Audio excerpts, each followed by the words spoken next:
No programa Hora H de estreia, eu não poderia começar com outro assunto, senão o momento político de Caruaru e tudo o que está acontecendo, repercutindo nacionalmente.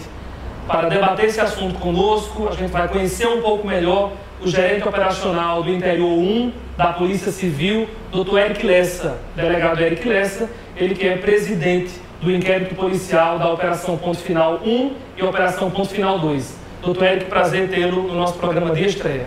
Prazer é meu e estamos à disposição para esclarecer a todos os seus telespectadores e espectadores da internet todas as questões relacionadas de uma forma geral com esse caso aí. O Brasil realmente está mudando nesse aspecto de combate à corrupção? A gente tem um fato que chama muita atenção da população, da opinião pública, que é o caso dos mensaleiros, né?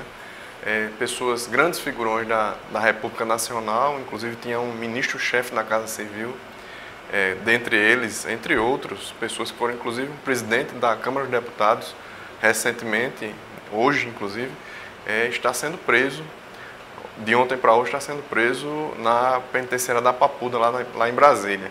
Então, a gente percebe que além das instituições que estão tentando fazer o seu papel no combate à corrupção, também a população, a gente viu os movimentos populares de junho de 2013, a população está exigindo que cada instituição cumpra o seu papel e cada representante do povo, cada representante da instituição, cada pessoa que é paga pelo povo, eu digo sempre que quem me paga não é o governador do estado, eu sou funcionário do estado de Pernambuco, mas quem me paga é o povo, então eu tenho que prestar o meu serviço ao cidadão. Eu acho que nesse momento, tanto em Caruaru quanto regionalmente, no estado de Pernambuco, na região Nordeste e no Brasil, há sim uma frente de mudança no que diz respeito à efetividade das instituições e à cobrança das pessoas que pagam o nosso salário por mais ética na justiça, na polícia, no Ministério Público, enfim, em todo o campo onde as pessoas recebem o salário do povo. E o senhor acreditava que, diante desses casos, inclusive nacionais, o cenário poderia mudar um pouco mais? Porque se disse, né? Com o julgamento do mensalão, o que muda a partir de agora? No caso em âmbito nacional, efetivamente, as pessoas precisam tomar essa consciência. Então, eu digo sempre que corrupção começa por cada uma pessoa que esteja passando por uma blitz e esteja com a carteira atrasada, esteja com o documento atrasado e queira corromper alguém ou tentar convencer algum policial rodoviário, guarda de trânsito a fazer o que não deve ser feito. A pessoa que compra o CD, o DVD pirata, isso tudo é corrupção. Então, a corrupção acontece no dia a dia, nas pequenas coisas. E quem estimula isso é quase que uma cultura em âmbito nacional. Entretanto, quando envolve pessoas públicas, elas precisam ser investigadas. Quando esclarecidas e apontadas que efetivamente existe uma culpa, as instituições precisam fazer o seu papel e cumprir o que determina a lei e cumprir o que determina a própria opinião pública, que nesse momento cobra posicionamentos mais firmes por parte das instituições e dos políticos. O senhor acredita que a corrupção aumentou ou apenas a divulgação e o trabalho dessas instituições está sendo mais visto e mais divulgado? Eu acredito que a corrupção é a mesma. É possível até que tenha diminuído. Agora, eu não tenho dúvida que as instituições estão fazendo o seu papel, começando a fazer o seu papel. Nós temos uma meta, no dia 30 de janeiro de 2014, acabou o prazo para os tribunais de justiça dos estados informarem ao CNJ sobre a meta 18. O que é que trata a meta 18?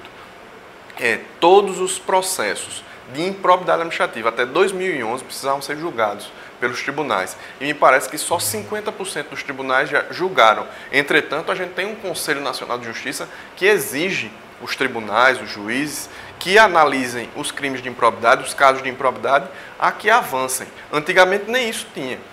A Emenda Constitucional 45 de 2004, que instituiu o CNJ, trouxe um órgão de controle, inclusive independente, para trazer essas exigências. Então, eu acho que sim, as instituições estão fazendo seu papel, a corrupção é a mesma ou talvez menor, mas efetivamente a gente precisa avançar um pouco mais e as pessoas se conscientizarem que políticos corruptos vão se corromper mais e mais. Pessoas que se corrompem, pessoas com passado envolvido na criminalidade ou qualquer outro tipo de desvio de conduta, vão continuar fazendo dessa forma, até porque já tem incrustado em sua vida, arraigado em sua vida, esse tipo de conduta antiética. Para isso tudo, certamente é muito importante o fortalecimento dessas instituições, né?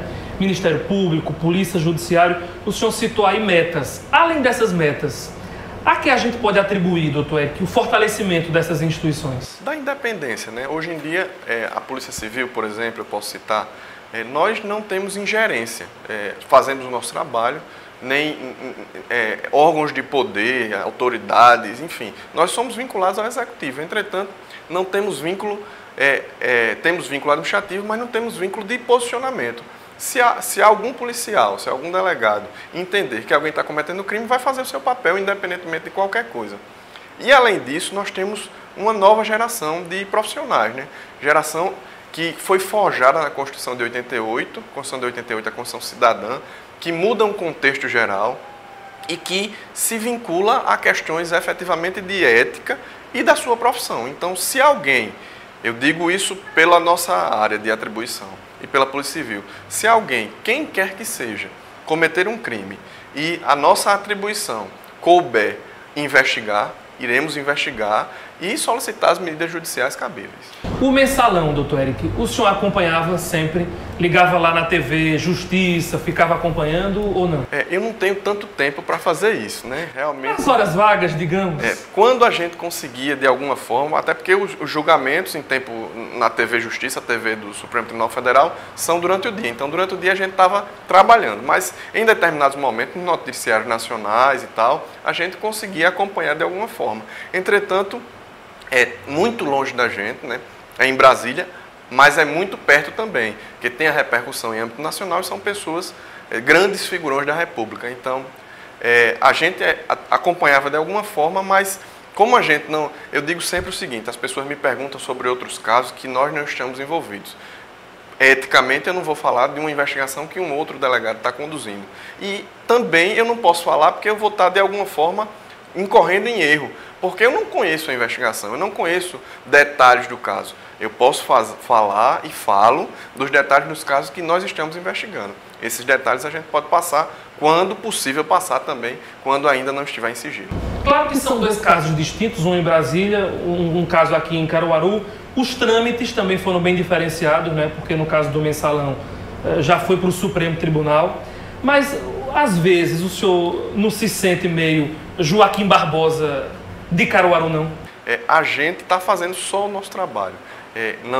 Não vai para o lado pessoal, não vai para o lado de perseguição, não vai para o lado de qualquer coisa que não seja o nosso trabalho. Agora, o que nos move é trazer à sociedade também alguma resposta. A gente está percebendo que tem pessoas corruptas. Existia no nosso conceito, efetivamente, uma corrupção arraigada na Câmara de Vereadores de Caruaru, pelo menos entre esses vereadores que estão sendo investigados, e a gente precisa fazer o nosso papel.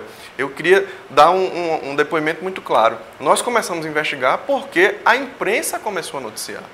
E eles próprios começaram a falar isso na própria Câmara. Na própria tribuna. Na própria tribuna. Para os anais, inclusive, da história, né? Inclusive, nós também conseguimos essas sessões. Então, as próprias pessoas estavam dizendo na própria tribuna. Então, que certeza é essa da impunidade? Eu cheguei a ver um comentário de um jornalista, que eu acho que foi, inclusive, na Rádio Cultura, que disse o seguinte: será que nessa cidade não tem polícia nem Ministério Público? Cadê o Ministério Público? Cadê a polícia? E nós estávamos investigando, logicamente, que eu não ia dizer, olha, eu estou aqui, nós estávamos investigando e no momento adequado iríamos desencadear as operações. Então, assim, nós estamos fazendo só o nosso papel, nós não queremos nos igualar a A, a B, querer dizer que somos Joaquim Barbosa, não. Nós estamos fazendo nosso trabalho, não estamos indo para o lado pessoal de ninguém. Agora, logicamente que a repercussão vem, porque a repercussão é envolvida nesse tipo de coisa. Quando a gente investiga pessoas da sociedade, grandes figurões, inclusive da política local, logicamente chama atenção, mais ainda quando são 10. Mas foram 10, como poderiam ser 2, poderiam ser 1, depende da investigação. A investigação não levou para 10, na verdade nós investigamos mais de 10, nós investigamos todos eles, conseguimos provas para 10, fizemos a ponto final 1. Nós investigamos todos, encontramos provas para 5 na ponto final 2 e pedimos as medidas necessárias na ponto final 2. E assim sucessivamente, em qualquer área, seja pessoas do povo, seja pessoas da política, se nós tivermos atribuição para fazer, faremos o nosso papel independente de qualquer coisa. Doutor Érico, o senhor citou aí 1 e 2, por que esse desmembramento? Porque nós temos focos investigativos. Tem uma investigação que focou no BRT. O projeto BRT, aquela história toda dos 250 milhões, que era um empréstimo a um agente financeiro que o executivo ia fazer. Para isso, ele precisava da aprovação da Câmara de Vereadores, era um dos requisitos. Foi tentado e aí iniciou-se na Câmara de Vereadores aqueles pedidos que foram amplamente publicados. E aí esse era um foco. O segundo foco, CPI do relatório da CGU. E eu não estou falando aqui se tem razão ou não tem a prefeitura, se tem irregularidade ou não tem. Até porque o prefeito municipal é investigado, se for investigado, é investigado pela Polícia Federal, se a gente tomar conhecimento de alguma coisa, porque ele tem um foro específico, e o Tribunal de Justiça.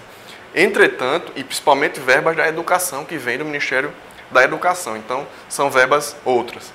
Entretanto, ficou claro, nós temos um depoimento, nós temos provas cautelares, nós temos provas ambientais que provam, que demonstram que 3 vereadores pagaram e 2 receberam. Então, se isso aconteceu, também é de nossa atribuição e a gente vai focar nesse trabalho. É verdade que já vem a Operação Ponto Final 3, aliás, há quem diga que vai igualar com o Big Brother. Já tem Big Brother 14, que tem pano para manga para a Operação Ponto Final até 14. Eu tenho dito que enquanto tiver ponto a ser investigado, nós investigaremos. Muito bem. A gente faz uma pausa rápida para o intervalo comercial. Daqui a pouco a gente continua a entrevista com o gestor operacional do Interior 1 da Polícia Civil, presidente dos inquéritos policiais da Operação Ponto Final 1 e da Operação Ponto Final 2, Dr. Érico Lessa. Voltamos em instantes. Apoio Cultural Play Video Produções. Seu sonho documentado para sempre. Estamos de volta com o programa Hora H, entrevistando o gerente operacional do Interior 1 da Polícia Civil, o delegado Dr. Érico Lessa. A gente citava, antes do intervalo comercial, a questão do executivo. E aí o senhor dizia do foro privilegiado do prefeito. Muito tem se questionado, doutor Érico, porque a relação é essa, executivo-câmara, câmara-executivo. Um poder que, segundo a Constituição, devem ser, inclusive, harmônicos, né? O executivo é investigado de alguma forma. Como vocês vêm trabalhando essa harmonia que tem que se ter e esse elo entre os dois poderes? A investigação é geral, né? Logicamente, pelos foros privilegiados, a gente pode solicitar parcerias de outras instituições para investigar outros membros do poder. Mas houve sim investigação no executivo, tanto é que nós conduzimos coercitivamente como investigado o secretário executivo de articulação política, de relações institucionais, o Davi Cardoso. Ele foi investigado. Entretanto, não se conseguiu prova para apontá-lo como participante dessa cadeia, dessa organização criminosa. O secretário de Relações Institucionais foi investigado. Nós também fizemos investigação com o secretário titular da pasta. Mas tudo apontou para que eles não tinham envolvimento. Então, se não tinham envolvimento, vai ser apurado da forma que deve ser apurado. As pessoas comentam e eu respeito o comentário das pessoas. Entretanto, quem tiver de ser investigado será, independentemente de quem seja. A gente sabe hoje da estrutura da Polícia Civil, né? É até interessante o senhor citar. Qual é a estrutura hoje? Até pouco tempo a gente tinha a delegacia regional, o senhor inclusive já foi delegado regional. Hoje mudou essa estrutura? Na verdade mudou o contexto mais para cima. Antigamente tinha o chefe de polícia, o diretor-geral de operações e gestores. Eu também fui gestor de polícia do Agreste 1. Era um gestor de polícia do Agreste 1, gestor da capital, da metropolitana, da zona da mata, do Sertão 1, do Sertão 2, do Agreste 2. Eram 8 gestores. Agora mudou. Nós temos 4 diretorias e os diretores têm gestores para apoiar os trabalhos. Nós, por exemplo, aqui temos um diretor, que é o Dr. Salustiano Albuquerque, e eu sou gerente operacional de 109 municípios. Continuam existindo os delegados regionais, que hoje são chamados de delegados seccionais. Nós somos 4 diretores, Salustiano, Joselito, Andrei e Glaucus, e eu sou gerente operacional do diretor Salustiano daqui da região do Interior 1. Como foi que esse caso acabou caindo em suas mãos? Pois é, esse caso nós tomamos conhecimento das informações, como eu lhe disse publicamente, mas em paralelo existia uma investigação no Grupo de Operações Especiais da Polícia Civil, no GOI. Em determinado momento o secretário percebeu esse paralelismo e entendeu que a investigação conduzida por nós estava um pouco mais adiantada e nos passou todo o caso. Eu fui designado, especialmente o chefe de Polícia Civil me designou e nós estamos trabalhando nesse caso. Um caso novo, né? O senhor pensava em quanto tempo já de... Sim, quase 6 anos, delegado. Nós temos... Eu não caí de paraquedas na Polícia Civil. Eu trabalhei 5 anos no Tribunal de Justiça do Estado de Alagoas, concursado. Eu advoguei 2 anos. Enfim, nós temos uma certa bagagem em serviço público. Meu pai é promotor de justiça. Eu trabalhei muito tempo no tribunal, inclusive no Tribunal de Justiça do Estado de Alagoas, assessorando os juízes auxiliares dos desembargadores. Então, a gente tem um certo conhecimento desses meandros. Esse trabalho da investigação da Ponto Final, efetivamente, na Polícia Civil do Estado de Pernambuco, é pioneiro. Talvez o primeiro caso que apurou diretamente, investigou a questão de corrupção. Até porque nós temos o Pacto pela Vida, instituído em 2007, que foca, logicamente, em grupos de extermínio, foca, logicamente, em reduzir os índices de homicídio. Entretanto, logicamente, nós temos a atribuição também para apurar a corrupção. E quando ela está acontecendo, nós, tomando conhecimento, vamos investigar. Esse fato foi realmente pioneiro, nós fizemos esse trabalho e, graças a Deus, está caminhando bem. O senhor costumava acompanhar a política? Porque, num caso desse, é importante entender o mínimo como funciona, né? Uma Câmara Municipal, essa relação do vereador, o próprio sistema político, onde a questão financeira está muito em evidência. O senhor, a partir do momento desse caso, foi se aprofundar nessas questões? Já se interessava? Na verdade, quando nós nos formamos em Direito, nós entendemos todo esse contexto. Existe uma cadeira de Direito Constitucional, que são 3 ou 4 períodos vendo todo esse contexto. Existem os crimes do Código Penal. Os crimes do Código Penal nós entendemos a fundo. Eu também trabalho na área eu leciono, sou professor também. Então, assim, nós conhecemos, tanto eu quanto os outros delegados nós conhecemos todos acerca dos meandros desse tipo de contexto. Os poderes, você falou que são harmônicos, mas também são independentes entre si. Isso está na Constituição. Entretanto, nesse caso pontual, a coisa ficou muito clara. E a partir do momento, logicamente, que nós começamos a investigar, nós nos aprofundamos em todos esses meandros em relação ao município de Caruaru. Os poderes, né, uma operação como essa, tem que ter uma boa sintonia, né? Que a polícia faz o inquérito policial, encaminha para o Ministério Público repassa para a Justiça, o juiz dá lá a canetada. Eu queria que o senhor comentasse exatamente essa linha que se segue e essa sintonia que tem que se ter entre esses poderes, especificamente aqui em Caruaru. A gente costuma dizer que as organizações criminosas são organizadas. A gente sabe que antigamente, no próprio estado de Pernambuco, Polícia Civil e Polícia Militar quase que não se misturava, não se integrava, era água e vinho. Hoje em dia nós trabalhamos agora nós vamos trabalhar dentro do batalhão da Polícia Militar, com a diretoria do Interior 1 da Polícia Militar e da Polícia Civil. Nós vamos trabalhar todos juntos lá. Então, esse formato é claro. E, lógico, o Ministério Público e o Poder Judiciário tem que ter uma relação de confiança na Polícia Civil, e graças a Deus tem. E, com essa confiança, a gente também confia nos poderes. O Ministério Público e o Poder Judiciário são parceiros. Nós estamos todos sentados na mesma mesa todas as quintas-feiras no Pacto pela Vida. E aqui em Caruaru há essa boa relação, até porque cada um confia no seu trabalho e todos são independentes e harmônicos entre si. Então, se a organização criminosa é organizada, logicamente que as instituições têm que se organizar para fazer o seu papel. Então, a polícia faz a investigação, repassa para o Ministério Público, que manda para a Justiça. Isso. Nesse tipo de operação é o seguinte: se nós pedimos prisão temporária ou preventiva, nós pedimos a prisão, o Ministério Público oferta o parecer e o Poder Judiciário decide. Então, nessas operações que estão sendo foco, inclusive, da entrevista, o judiciário foi quem decidiu, entendeu que tinha cabimento para as prisões preventivas da 1 e da 2, decidiu, e nós, como polícia judiciária que somos, polícia civil, fizemos o nosso papel. Montamos a operação e prendemos a ponto final 1. Na segunda, da mesma forma, fizemos o nosso papel. Um caso desse chama muito a atenção da imprensa, né? E aí são muitas entrevistas, muitos pedidos de entrevista à imprensa o tempo todo. O senhor tem cautela nesse sentido, para não ficar aquela sensação de que está aparecendo demais, de que gosta de holofote? O senhor tem algum cuidado nesse aspecto? A gente tem que ter o cuidado. Entretanto, as pessoas têm que tomar conhecimento das coisas. A opinião Direito pública à informação, né? Precisa ser informada. Quando pode ser informada. É como eu disse. Eu, em nenhum momento, antes da ponto final 1, eu falei da ponto final 1. Da ponto final. Nenhum momento.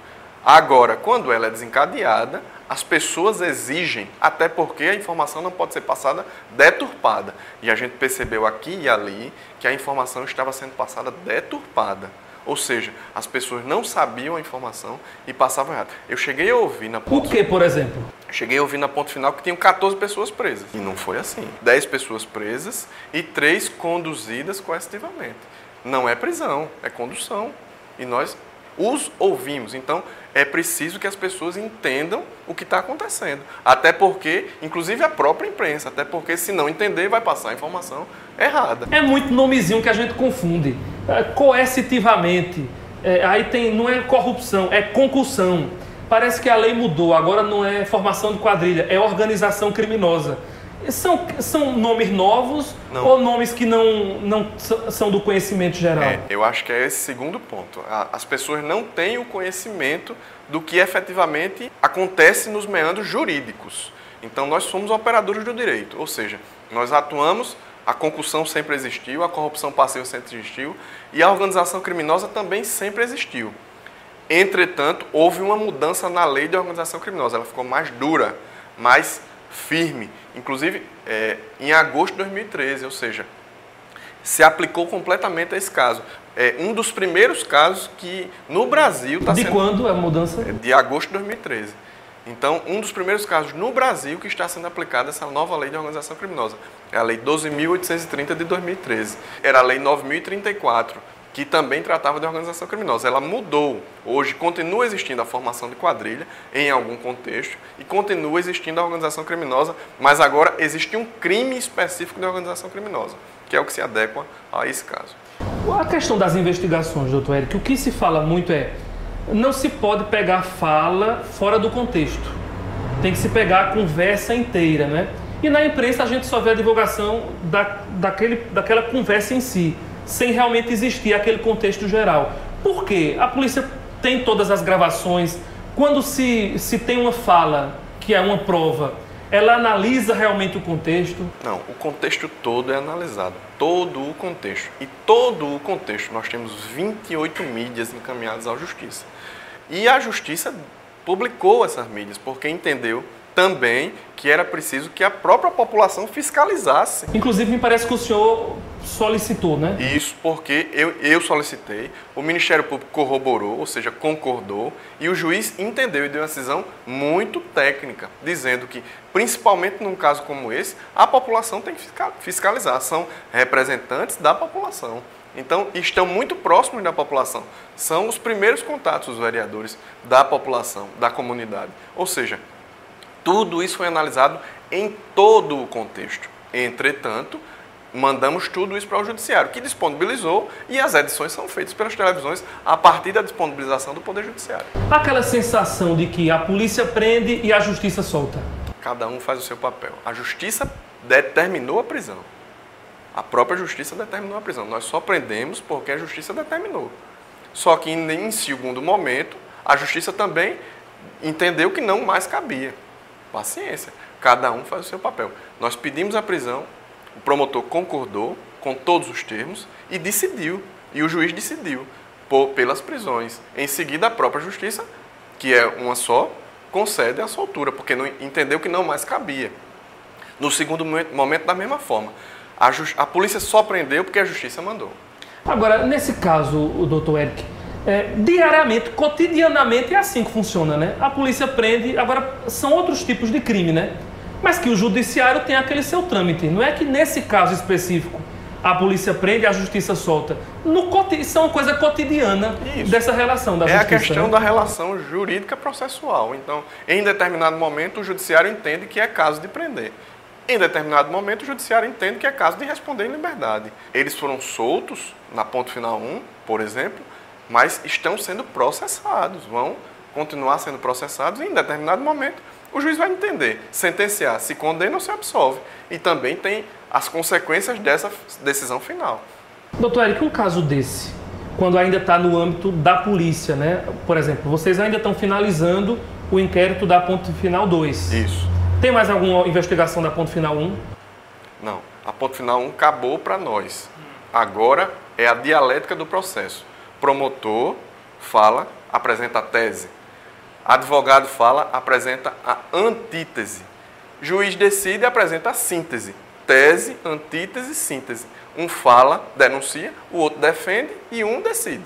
Então, nesse momento de inicial, da ponto final 1, nós não mais atuamos, exceto se o juiz disser, prenda de novo. Nós, como Polícia Judiciária, vamos prender. Para a gente finalizar, já na reta final, doutor Eric, o que é que muda na sua avaliação? Eu queria saber, para a sociedade, uma operação como essa, para a política, especialmente para a Câmara de Vereadores, e para o delegado que conduz essas investigações? Eu vou começar pela última pergunta, que é mais fácil, que é para o delegado. Para o delegado, eu continuo fazendo meu trabalho da mesma forma. Para o delegado não muda nada, eu continuo fazendo meu trabalho, continuo fazendo meu trabalho. Se eu for designado para um outro caso, eu também farei. Até porque o ideal é não se envolver emocionalmente. E a gente não se envolve. Graças a Deus, mantemos o nosso equilíbrio, vivemos a nossa vida sem nos envolver emocionalmente. A gente está fazendo só o nosso trabalho. Não estamos entrando na vida pessoal nem íntima de ninguém. Nós estamos apurando crimes. E aí acabou. O delegado continua fazendo seu papel. Tem a sua vida profissional e tem a sua vida familiar e pessoal. Para a sociedade? Para a sociedade, ela precisa continuar cobrando das instituições que continuem fazendo o seu papel. Nesse caso pontual. Mas também precisa fiscalizar mais. A gente tem recentemente, foi publicado aí aquela lei da ficha limpa. Então, o que é que diz a lei da ficha limpa? Pessoas que se envolvam na criminalidade não devem ter um voto de confiança. Entretanto, as pessoas é que precisam fazer a sua avaliação. Eu não quero interferir na vida de nenhuma pessoa, se vote de forma A ou de forma B. Entretanto, avalie o seu voto. Analise o que é que acontece, o que é que pode estar acontecendo, para refletir nas consequências dos seus atos. É aquela máxima que a gente diz sempre. Tudo que eu faço tem suas consequências. Então, a sociedade precisa mais e mais fiscalizar as coisas e analisar o que está acontecendo para fazer as suas decisões no momento dos votos.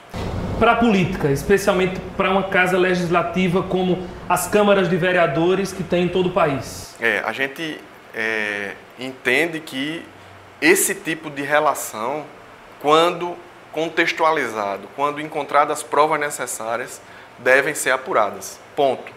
Os políticos em si devem entender que a gente vai fazer o nosso trabalho, o nosso papel. Se alguém, como aconteceu publicamente numa tribuna, disser que está acontecendo aquilo ali, ora, alguém vai ter ouvido isso. E vai chegar uma informação aos ouvidos de um policial, de um delegado, enfim, das instituições, do Ministério Público, e as instituições vão fazer o seu papel. As pessoas precisam entender que, se forem desonestas, se forem criminosas, serão investigadas e, se encontrar-se prova necessária, o juiz pode decidir por um mandado de prisão.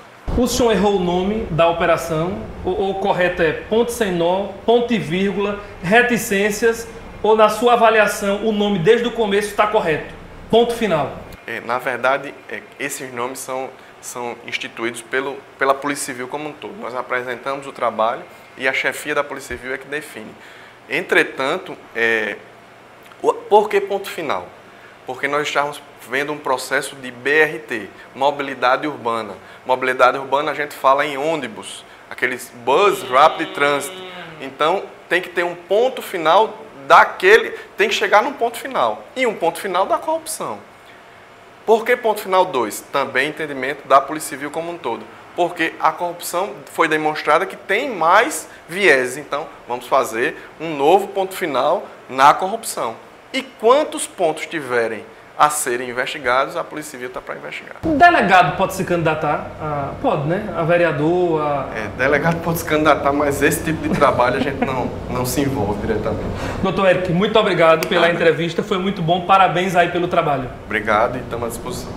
Nós conversamos no programa de estreia com o gestor operacional do Interior 1 da Polícia Civil, presidente dos inquéritos policiais da Operação Ponto Final 1 e 2, o delegado Eric Lessa. A você, muito obrigado. Na próxima sexta-feira, mais um programa Hora H aqui na TV Criativa.